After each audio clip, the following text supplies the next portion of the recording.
In this lesson, we'll solve a classic thermodynamics exercise and learn how to organize the physics visually on a pressure volume diagram. We have 1 mole of a monatomic ideal gas taken from state A to state B to state C. The segment from A to B is isothermal. For a monatomic ideal gas, C sub V equals 3/2 R. We will find 6 things: A, the temperature at state C; B, the pressure at state C; C, the pressure at state A; D, the work done from A to B; E, the change in internal energy from B to C; and F, the heat gain from C to A through B. To keep the picture concrete, we will draw an illustrative pressure volume diagram. Important note, these picture coordinates are just to visualize the path, not the actual numbers you must use. On the diagram, A and B lie on the same isotherm, meaning temperature is constant from A to B. From B to C, we will assume the most common textbook path, an isochoric process, so the volume is constant going straight up or down. This lets us compute the internal energy change using the temperature change. Finally, we will also show the segment from C back to A, which in many problems might be isobaric or another path. But for part F, we only need the route C to B to A, that is C to B then B to A. Let's set up the axes and labels. Now we place the 3 states A, B, and C. We sketch the isothermal curve for A to B. Next, we draw B to C as a vertical, constant volume line. We label the coordinates symbolically with P sub A, V sub A, and so on.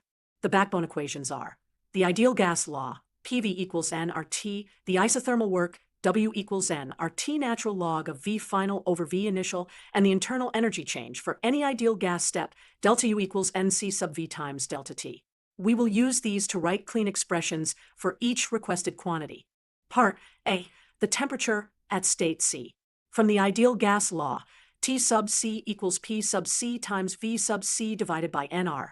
If the step from B to C is at constant volume, then V sub C equals V sub B, and the ratio T sub C over T sub B equals P sub C over P sub B. Part B, the pressure at state C.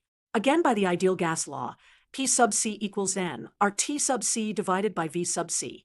If B to C is isochoric, use V sub C equals V sub B.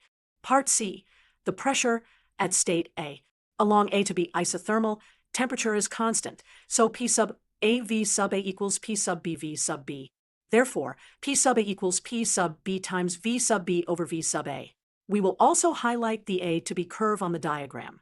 Part D, the work from A to B. Isothermal work equals N RT times the natural log of V sub B over V sub A. Equivalently, you can write this as P sub A times V sub A times the natural log of V sub B over V sub A, or as P sub B times V sub B times the same logarithm, because PV equals N RT on that isotherm. Part E, the change in internal energy from B to C. Internal energy for an ideal gas depends only on temperature. So delta U from B to C equals NC sub V times T sub C minus T sub B. For a monatomic ideal gas, C sub V equals 3/2 R, and N equals 1 mole here. So delta U from B to C equals 3/2 R times T sub C minus T sub B. Part F, the heat gain from C to A through B. That path is C to B, then B to A. Heat is a path function, so we add the heat on each step. Q from C to A through B equals Q sub C, B plus Q sub BA. For C to B, if it is isochoric, the work is 0 and Q equals delta U, which is NC sub V times T sub B minus T sub C. For B to A, isothermal, delta U equals 0, so Q equals W, which is nRT times the natural log of V sub A over V sub B. Putting those together gives a clean expression you can evaluate once you know the temperatures and volumes. Here is your plug-in roadmap using the given information. 1 mole, monatomic, so C sub V equals 3/2 R. Use these steps with your numerical P and V values at A, B, and C. 1. Get T at A, B, and C from PV equals nRT. 2. Use P sub A equals P sub B V sub B over V sub A, because A to B is isothermal. 3. Compute the work from A to B with the logarithm formula. 4. Compute the internal energy change from B to C with 3/2 R times delta T. 5. Add the heat on C to B and B to A to get the heat from C to A through B. Remember, the diagram helps you see which formulas to use. Isothermal means constant temperature and a curved hyperbola on the pressure-volume plane. Isochoric means vertical line and no work, So heat equals the internal energy change. Use these visuals as a checklist to set up each step correctly.